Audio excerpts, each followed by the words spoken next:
uno dei maestri che fanno parte della giuria del concorso Spirito Divino. Valerio, com'è questa esperienza da giurato nel corso degli anni?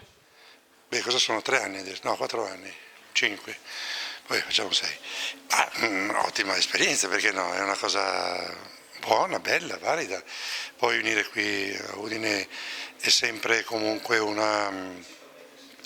un'esperienza notevole, perché ha fatto capire cosa vuol dire l'umorismo a gente che comunque sapeva già ridere. E si è consolidata sul 10° anno, quest'anno l'11°. L'anno scorso abbiamo visto con la storia, con la pubblicazione del libro cosa è avvenuto, quindi tutto quello che adesso avverrà è sempre di buon auspicio.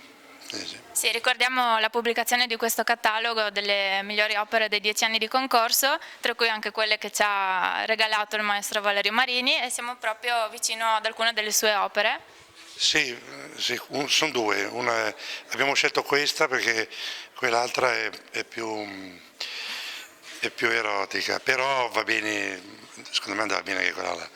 Ma sono vignette, quindi devono essere considerate per quello che sono. Esatto. Non è inutile stare qui a fare analisi del sangue ciao Granci, Trato Granci, un altro maestro. Che È intervisteremo inutile star dopo. qui, ecco, è inutile star qui a fare analisi del sangue, dicevo, perché la vignetta va presa così, basta, inutile. Bene, grazie mille, a dopo. Vado a bere un friulano. Va bene, grazie.